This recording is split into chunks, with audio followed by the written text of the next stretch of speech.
The morning mist curled over Blue Water Lake like a veil, softening the jagged tension that simmered beneath the surface. I stood on my porch, coffee in hand, watching the water ripple with a calm that didn't exist beyond my fence line. My refuge, my lake. Or so I believed. A sharp rap on my gate snapped me out of it. There they were, the welcome committee. 4 of them dressed in matching pastels as if they'd rehearsed a uniform of casual tyranny. At their helm was Marjorie Kensington, HOA president.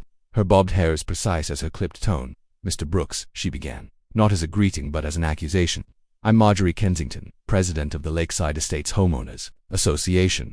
We've come to address a rather urgent violation." I set my coffee down, heart already bracing for impact. "Violation?" I echoed. "I moved in 3 days ago." Marjorie's eyes sharpened.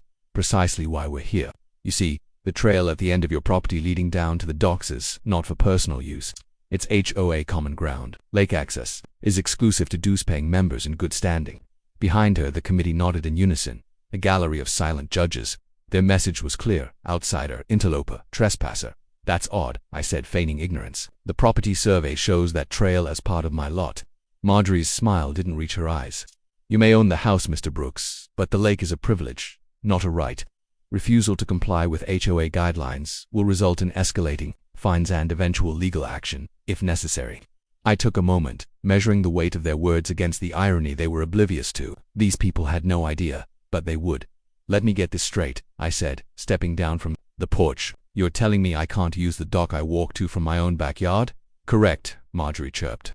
"Unless you formally join the HOA and abide by its regulations, which, for clarity, you have yet to do." I almost laughed. "Did it ever occur to you that I might have a reason for that?"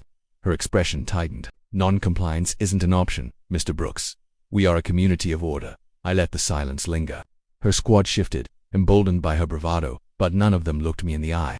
They didn't come here to negotiate. They came to establish dominance. Unfortunately for them, they'd brought a clipboard to a land war.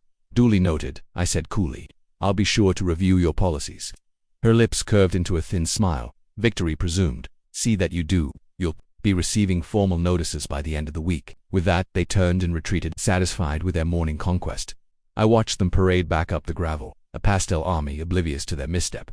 They thought they had flexed their power. They thought they had put me in my place, but they didn't know the place they had just staked their petty claim on wasn't a common dock. It was my marina, Blue Water Marina. 50 docks, full shoreline rights, storage sheds, the boat slips they so proudly considered their playground, all of it. Purchased by me 6 months prior under a holding company they'd never bothered to research. Marjorie Kensington had just trespassed onto my land to lecture me about access, but this wasn't the time to unveil that card. Not yet. The HOA wasn't interested in compromise. They wanted submission. Fine, let them build their paper fortress. I finished my coffee as the committee vanished beyond the gate. The war had just begun, and they had no clue the battlefield was already mine. By midweek, the HOA's campaign escalated from veiled threats to outright siege tactics. A freshly installed private HOA access-only sign now stood at the head of my lake trail, not subtle. The aluminum monstrosity had been bolted directly into my fence post, as if it were HOA territory by divine right. Beneath the bold letters, a laminated notice flapped in the breeze. "Violators will be fined and prosecuted." I plucked it off, folding it neatly into my pocket. An hour later, 3 bright hilo violation slips appeared on my front door. Unauthorized watercraft storage, non-compliant pathway modifications, encroachment upon HOA common grounds. Each offense came with an escalating fine and a smug cover letter bearing Marjorie's precise signature. I hadn't even touched but kayak since they last ambushed me. This was no longer about bylaws. This was about power. At sunset, I spotted the patrol. Marjorie herself led the inspection team, clipboard in hand, her faithful lieutenants flanking her like Secret Service agents. They walked my trail like it was enemy territory, scribbling notes, photographing my dock, my kayak, even the gravel path that had existed long before Lakeside Estates had HOA letterheads. They treated my property like contraband evidence. Unaware the crime scene belonged to me, I leaned against a porch post, arms folded, as they meticulously documented their own trespassing. Marjorie's gaze flicked up, met mine. For a fleeting moment, her mask slipped. She expected defiance, but I offered none. Not yet.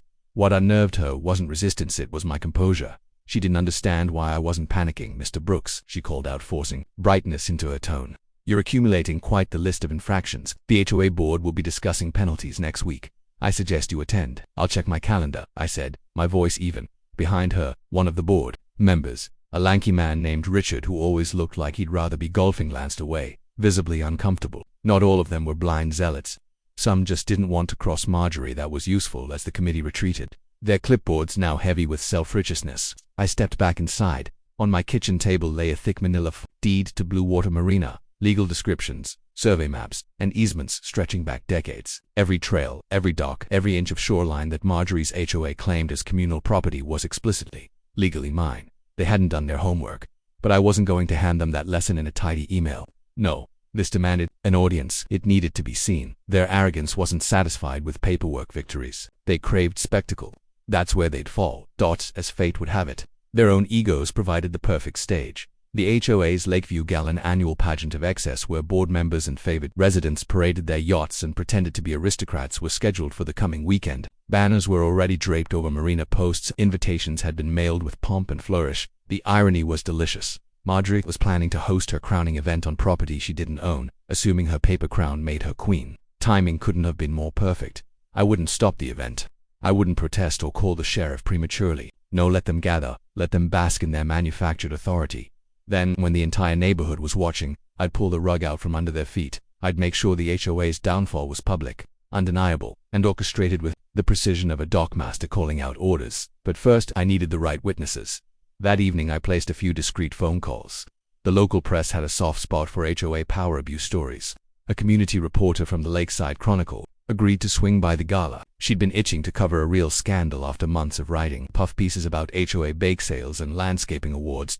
Perfect by nightfall, the marina glistened under the setting sun, oblivious to the storm approaching. I sat back on my porch, watching Marjorie's committee plant another gaudy HOA members-only banner on a dock piling. They were building their own stage, piece by piece. And soon they'd have front-row seats to their downfall. The day of the Lakeview Gala arrived with a fanfare of self-importance. By noon, the marina was a flurry of pressed linens and polished sunglasses. White tents lined the docks, HOA banners flapping in the breeze as if claiming ownership through sheer degradation. Tables stripped with overpriced hors d'oeuvres no one would eat.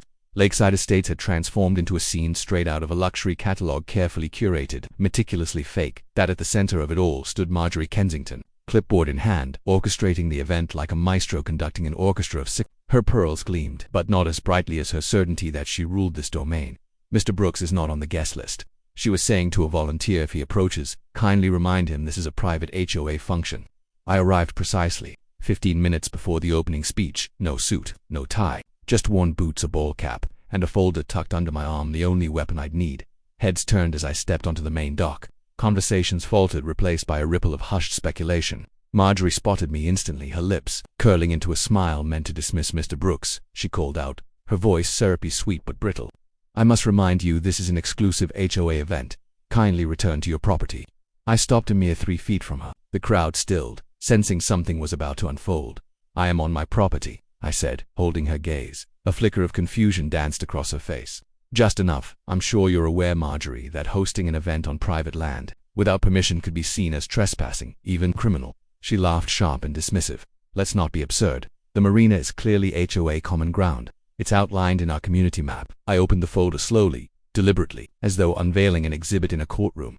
Not quite. Blue Water Marina, including these docks, this shoreline, and the access trails you've been so eager to regulate, are owned by Brooks Waterfront Holdings, LLC. A murmur spread through the crowd like a spark finding dry brush. Marjorie's mask faltered. That's impossible. The HOA never purchased the property. I cut in. The previous owners sold it 6 months ago. To me, I held up the deed, embossed, notarized, indisputable. You've been staging events, posting signs, and issuing citations on land you have zero legal claim to.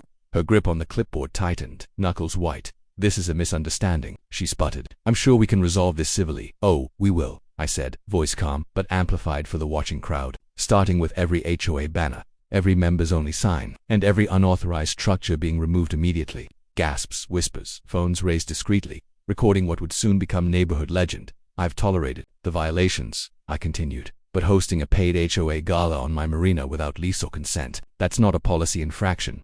That's theft of use. Marjorie's allies began to retreat, eyes darting toward the parking lot. Even Richard, her most loyal yesman, quietly set down his event badge and took a deliberate step away from her. You wouldn't dare make this public, Marjorie hissed, lowering her voice. I smiled. You're right. I wouldn't have to. The Lakeside Chronicle reporter over there will handle that. She turned to see the young reporter, phone already filming, scribbling furiously in her notepad. Marjorie's empire was crumbling, and she knew it. "This can still be handled internally," she whispered, desperation finally cracking through. No need for unnecessary escalation, but she was too late. This wasn't a negotiation anymore. The committee had built their throne on land that was never theirs, and now the floor had vanished beneath them. "Marjorie," I said softly, "the HOA is officially trespassing. If every unauthorized item isn't cleared within the hour, I'll have the sheriff file formal charges." She stared at me, a queen with no subjects left to command. One by one, residents began removing the banners. The crowd dispersed without instruction. The gala disbanded itself. Marjorie stood alone on the dock, clipboard hanging useless at her side. The war was over, but the fallout was just beginning. By Monday, the HOA's reign over Blue Water Lake was reduced to whispers. The Lakeview Gala debacle spread through the neighborhood like wildfire, each retelling more brutal than the last. Marjorie Kensington, the once untouchable queen of regulations, had been dethroned in front of her own kingdom, publicly, irrevocably. But I wasn't interested in her humiliation. I was interested in restoring balance. 3 days after the showdown, I hosted a simple town hall on the very docks they tried to claim. No banners, no clipboards, just an open invite to every homeowner who'd ever been fined for parking an inch too far, whose kids had been scolded for laughing too loudly by the water, whose enjoyment of their own homes had been policed under the guise of community standards. They came in droves. The atmosphere was different, relaxed, curious. These weren't the curated, nervous faces of HOA galas. These were neighbors who finally felt unshackled. I stood before them, no microphones or podiums, just a man on his dock, holding the deed that had changed everything. "Blue Water Marina belongs to me," I began, voice steady. "What access to this lake that belongs to all of us." A murmur of relief rippled through the crowd. "I've established a new permit system. It's simple, no dues, no bureaucracy. $1 leases for lifetime access. You're not paying for permission, you're signing an agreement of mutual respect. You take care of the marina, you're always welcome here." A silence followed, not the uncomfortable kind, but the kind that lets words settle into the foundation of something lasting. From the back, Richard, the former HOA vice president, raised a hand. "What about the HOA standing policies?" he asked, voice stripped of its usual bravado. I smiled. "The HOA can enforce whatever policies they like on HOA property. But this marina, this shoreline, this access trail, they fall outside their jurisdiction. If anyone tries to tell you otherwise, send them to me." Laughter broke out, the kind that comes from shared, hard-earned vindication. Marjorie was notably absent. Rumor had it, the board had called an emergency meeting the night of the gala. The verdict was swift. With half the community petitioning against her, Marjorie Kensington had voluntarily stepped down as HOA president. In reality, she was cornered, her credibility in tatters. Her clipboard had finally lost its power. But I wasn't interested in dismantling the HOA altogether. Regulations, when done right, could serve a purpose. But not through fear, not through fabricated authority. What I had dismantled was their illusion of control. By week's end, the marina was alive again. Families picnicked on the docks, kids launched kayaks without glancing over their shoulders. Elderly couples strolled the pathways that had been off-limits for so long. The atmosphere had shifted not just in tone, but in ownership. For the first time, the lake belonged to the people who lived by it. On Friday, as I locked up the marina shed, Richard approached me again. This time without the guarded caution. "You know," he said, glancing at the busy docks, "when Marjorie pushed the HOA to claim the marina, I thought it was about community pride. I didn't realize it was about her pride." I nodded. Control's a funny thing. The people who crave it the most are usually the ones least fit to hold it. He chuckled, extending his hand. "Glad you didn't back down, Brooks." I shook it firmly. "Neither did you, Richard. You just needed the right battle to fight." As the sun dipped below the lake, casting a golden glow over the water, I couldn't help but smile. This war hadn't been about fences, docks, or bylaws. It had been about reminding a community that ownership isn't measured by paper earned through stewardship. Marjorie had built her authority on fear of fines and violations. I built mine by opening a gate, and in the end, the neighborhood chose freedom over control. As for Marjorie, well, word had it, she'd joined the HOA board of a new development across town. A smaller pond, but I suspected her need to play queen hadn't vanished. That wasn't my concern anymore here. On my marina, the water was open, the community unburdened, and the past washed away.